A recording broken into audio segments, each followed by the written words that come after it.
Hello, hello, hello. Thank you all so much for joining us. My name's Alex Burghardt. I'm the Director of Policy at the Centre for Social Justice. We wanted to give you something serious to chew over during silly season. And who better to deliver a serious speech than our speaker this morning? Twice an MP, and for the past 7 years, Mayor of London, he has presided over a rise in education standards, fall in crime, and he has been a champion of the living wage, indeed a champion before it was fashionable to be so. These are three things that mean an enormous amount to us as an organisation. We know that these are three things that can crack open opportunity, can reverse inequality and change the quality of people's lives. That's why we're very, very much delighted that this person who is uniquely well placed to speak about how we can reduce and eliminate inequality in our great city is here to talk to us today. Ian Hislop once described him as Britain's only feel-good politician. I'm sure he will make you all feel good this morning. Ladies and gentlemen, the Mayor of London, Boris Johnson. Thank you very much. Thank you, On the principle, thank you very much, Alex, and thank you for inviting me. It's a great, great honour to be here at the Centre for Social Justice. On the principle, the first should be last and the last should be first. Why don't the people standing in the back come and sit in this, fill up these front rows? Come on, why don't you, there's bags of room at the front. They seem to be reserved for dignitaries who've been unaccountably detained. But I'm delighted to see so many of you here this morning. And as I say, the Centre for Social Justice has done a fantastic amount of good, and I think everybody associated with it can be very proud of the campaigns that you have been leading. Now, the other day I was at a school in Brent, and I was taken aback to be corrected by a young pupil on a point of Roman history. And I thought, I'm well used obviously to being stumped by school kids, like all politicians.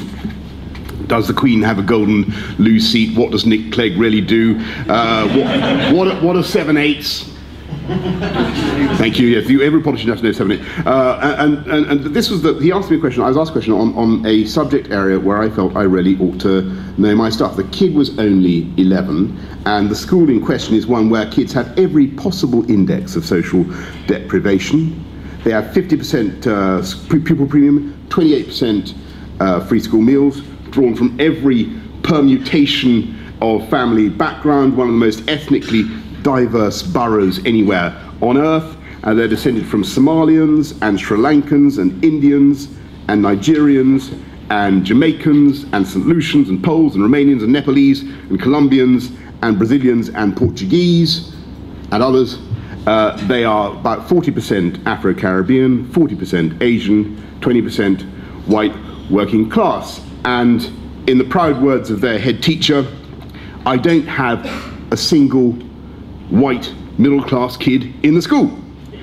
And yet they were shining with enthusiasm for learning and gasping with muffled excitement and biting their tongues if they knew the answer. And I watched with growing amazement as they translated a fairly difficult passage of French in good accents, very good accents. They then chanted the answers to times tables, 12 12s. Alex is the only one following this so far. With perfect success. And then, this is where I came unstuck, the teacher bowled them some dates from history. When was Julius Caesar killed? 44 BC, absolutely. It's only man following this so far in the front row. Well, 44 BC, give the coconut to what was the date of the conversion of the Roman Empire to Christianity? One kid put his hand up and said 313 AD. And I tell you, I want you to know, I felt a bit smug at that point. And I said, with all the confidence that comes with a degree in literae humaniores, I said, actually, this is a terrible thing to do, but I said, actually, I think it was 312. Because that was the date of the Battle of the Milvian Bridge, wasn't it? When Constantine looked up and he saw the cross in the clouds. Yes? But the little guy stuck to his guns. And he said, no, it was 313. And you know what? I Googled it, and he was absolutely right.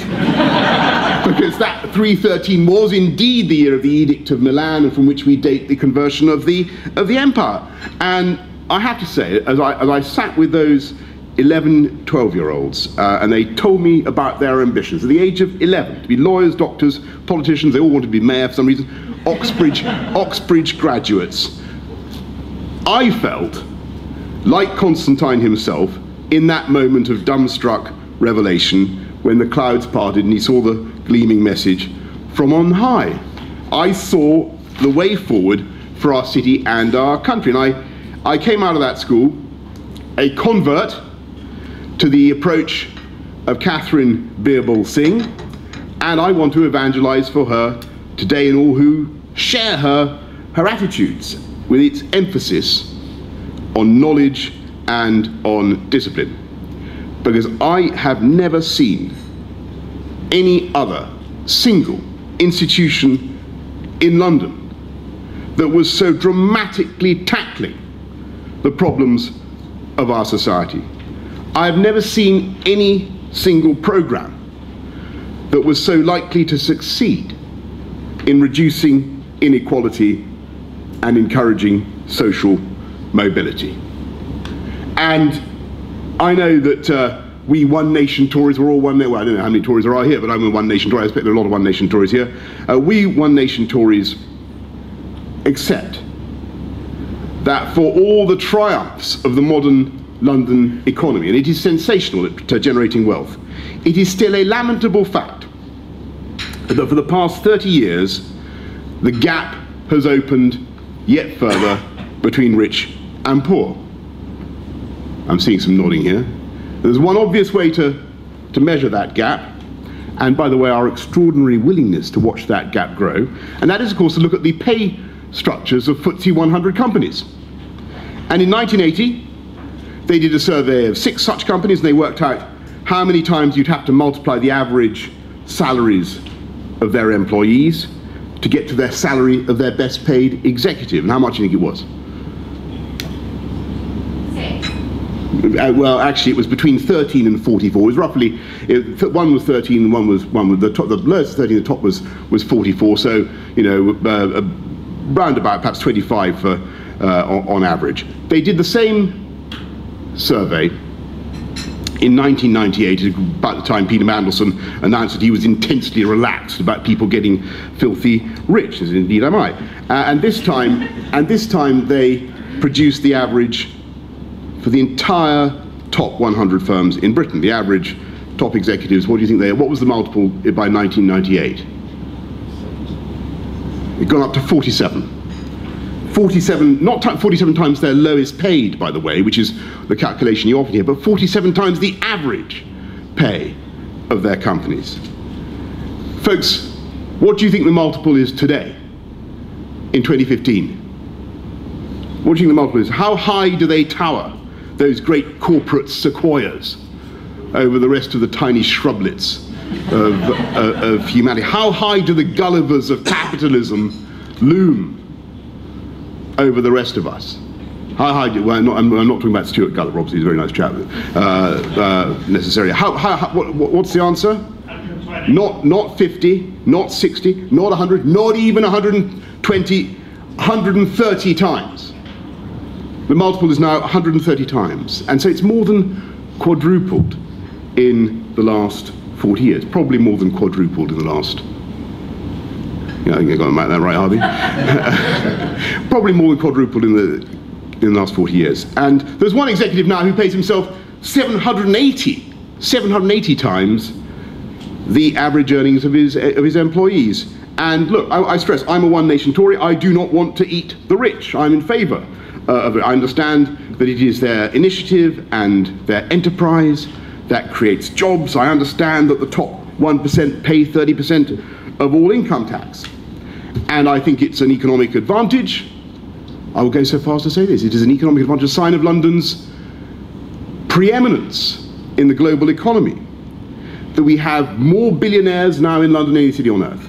I think, what was it, 87 billionaires doing whatever they do here in London compared to a mere 42, I think, in New York, 17 in Paris. We are the billionaire capital, where London is to the billionaires the jungles of Sumatra are to the orangutan, my friends. And I will defend, I will even defend the pointless ostentation of these people, because that expenditure produces employment for chauffeurs and tailors and tutors and trainers and shrubbernists, teachers, divorce lawyers, and so on. Because it is a sad fact that the wheels of the economy are turned all the faster by a greedy and a competitive desire to consume. A point I made a couple of years ago in another lecture, which some of you may dimly remember. A lecture that I may say was called the Thatcher, I think it was the CPS. The Thatcher lecture was willfully misunderstood. I repeat again, therefore, that point in the more elegant formulation of Bernard Mandeville's poem, The Grumbling Hive, which was published in 1705. Anybody know it? The root of evil, avarice, that damned ill-natured baneful vice, was slave to prodigality, that noble sin, whilst luxury employed 1,000,000 of the poor, and odious pride 1,000,000 more. Envy itself and vanity were ministers of industry. Their darling folly, fickleness in diet, furniture and dress, that strange, ridiculous vice, was made the very wheel that turned the trade. Thus vice nursed ingenuity, which joined with time.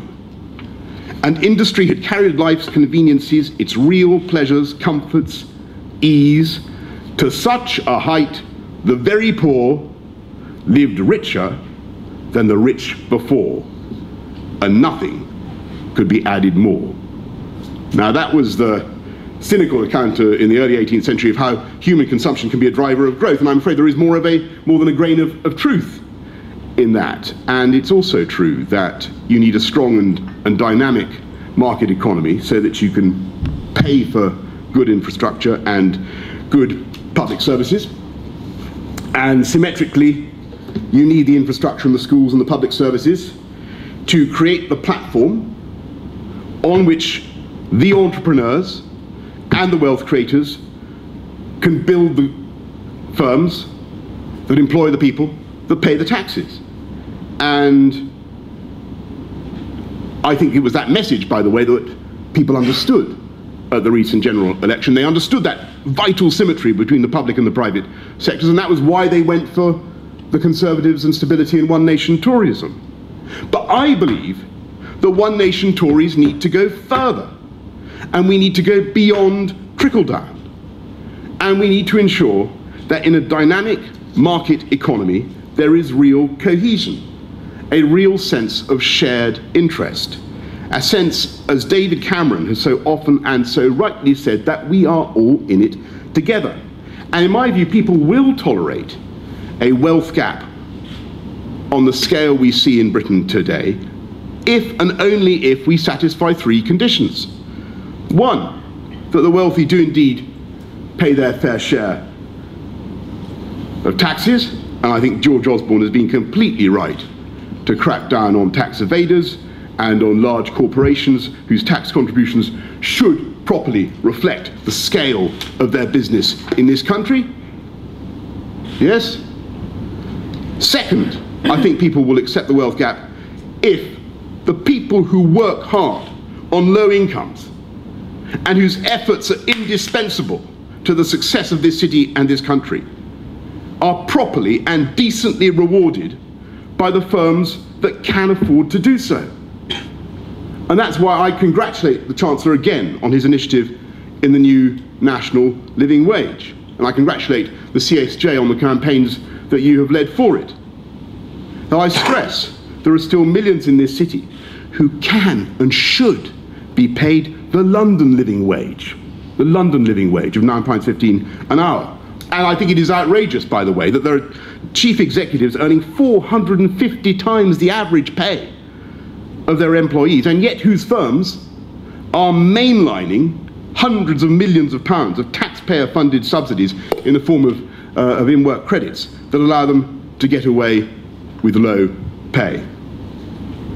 And the third condition for tolerating the wealth gap is, of course, that there must be the possibility of change and advance, and there must be openness, and there must be permeability in the affluent classes.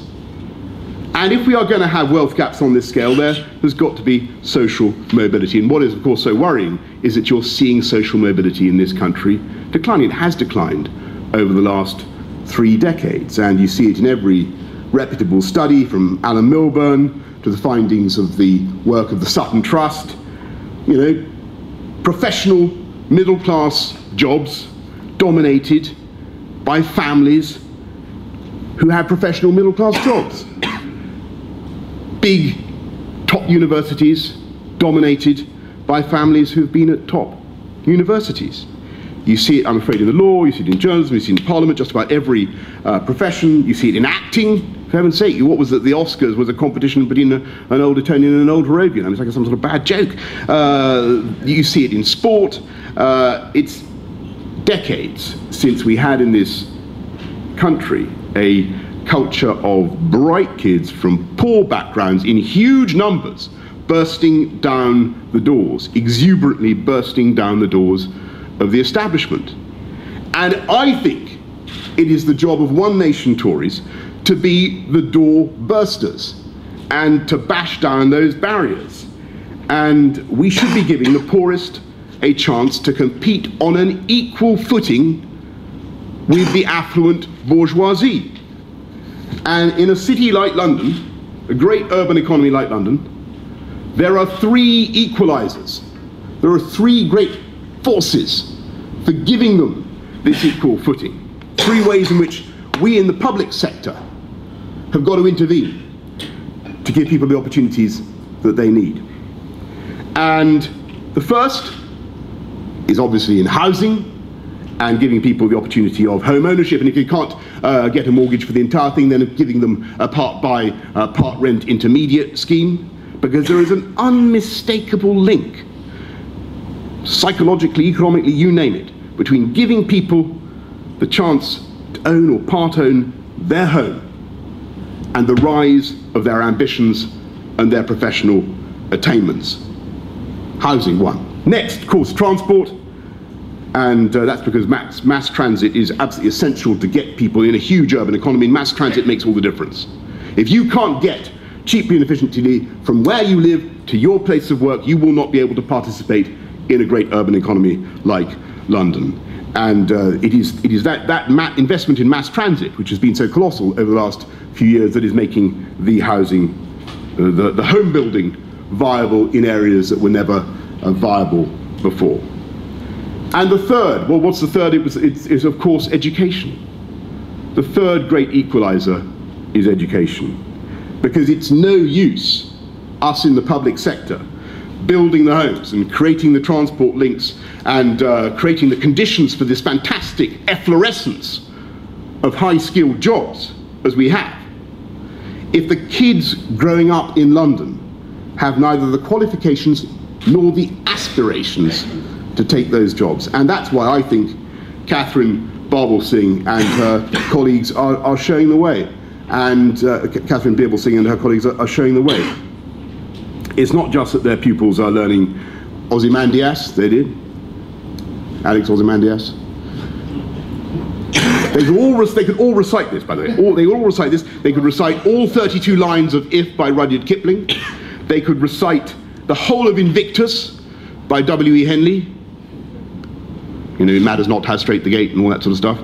I am the master of my fate. They could recite 12 lines from Julius Caesar about cowards dying many times before their deaths. And this wasn't just the brightest kids, right?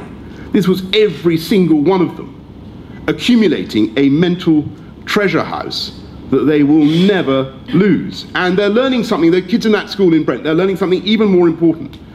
They're learning the natural self-esteem that comes from genuine academic achievement. They're learning not just how to achieve, but how to use their knowledge. But the thing that comes first, they're learning to want to achieve. They're learning aspiration. And Catherine Birbal Singh herself describes it in language that would, of course, earn the scorn of the lefty educationalists. Basically what she says is, with the help of discipline and competition and the acquisition of knowledge, they are, and I quote her, putting on a suit of armour, bit by bit. And they're becoming stronger and stronger, more and more intellectually resilient and able to take on anything that life throws at them. And I cannot stress too much that this school and others like it are a distinctively Tory achievement, my friends. And that achievement needs to be built on, it needs to expand. And of course it is at risk. Catherine Birbal Singh and her colleagues have endured protests from the NUT. They've had people leafleting outside their schools saying that they're tools of capitalism and repression. They've had to put up with constant obstructionism in their efforts to found schools by Labour councils. And now, even Andy Burnham, never mind Jeremy Corbyn, even Andy Burnham says he would make it his top priority to roll back the Tory free school revolution, to go slow on academies, to turn back the clock. And I say it is up to us to fight against that, to fight for these schools and for the chances of kids who are at last being liberated and equipped to compete. So not to take the foot off the gas, but to go forward. I think One Nation Tories can be very, very proud of what has been achieved in London over the last 5 years, 7 years.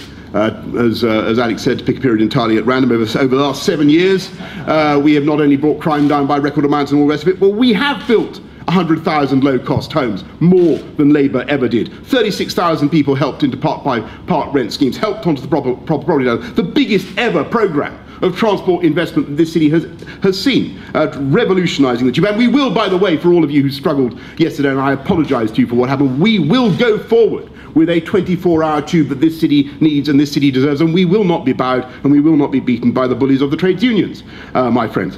We will go on with investing in a fantastic mass transit system and linking up the richest and the poorest parts of the city, transforming lives, and go on with a schools revolution that has seen London overtake schools in the rest of the country. Quite an amazing thing when you think back to my childhood when I was at school in London. London schools were not better, they were considerably worse than the rest of the country. They're being turbocharged, they're going forward. And I think it's very important to recognise that in spite of the wealth gap that I talked of earlier, and I saw looks of amazement and incredulity on some of your faces as I enumerated the figures, in spite of that wealth gap, in some important ways, our society, over the last 7 years, to pick a period entirely at random, has become more equal. Yes, it has. Because it is a fact that when bad things happen, they are more likely to happen to you if you are poor. You're more likely to be burgled if you're poor. You're more likely to be murdered if you are poor. Your kids are more likely to be killed in a road traffic accident if you are poor. Your kid's school is more likely to be in an area with heavily polluted air if you are poor. And you are more likely to die in a domestic fire if you are poor. Now, if you can reduce all those baleful risks, as we have, crime down by about 18%, burglary down 36%, murder rate cut in half, bus crime down 40%, that's obviously crime committed on buses, not crime committed by buses, which has been totally eradicated. Road traffic accidents down 40% since I became mayor. So KSIs, pedestrian KSIs, people are now at the lowest level since records began. Pollution in the air from nitrous oxide and PM10s, PM2.5s, the dust stuff, down 20% and 15% respectively. Deaths by fire, guess how much deaths by fire have been reduced in London over the last 7 years? Anybody know? 50%. 50%. And if you're doing that, if you're pursuing all these commonsensical policies, you're not only saving lives and doing the right thing for your city, you are doing something that is socially just, socially progressive. And I'm proud to say that under this mayoralty, life expectancy in London has increased by 19 months for men, 18 months for women, men catching up a bit there. But above all, the gap in life expectancy between the richest and poorest in London has actually narrowed. When I took over, the gap between the life expectancies of people in Kensington, Chelsea and Barking and Dagenham was more than 5 years. It's now about 3.5 years. And the gap is still unacceptable, but it is diminishing. So, my friends, not only do you live longer under the Tories, which you do, and there are parts of the Harrow Road where our life expectancy at birth is now 97, or whatever. I don't know what monkey glands are applying in the Harrow Road, but it's absolutely extraordinary. Not only do you live longer under the Conservatives, but the poor are gaining in years at a faster rate than the rich. And if that isn't a move towards a fundamental equality, I don't know what is. And I think as we look forward the next 5 years, there could be no more exciting time to be a one nation Tory. A massive chance now, a huge mandate to transform the country, and above all, to transform our attitudes to ourselves and what we can achieve.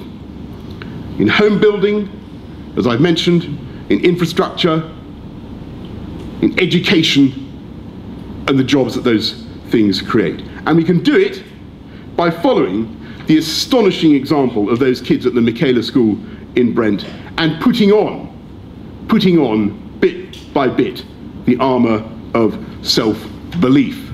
That's what this country needs. They need the same thing, we need the same thing in our heads that those kids are acquiring at that school in Brent. What did it say?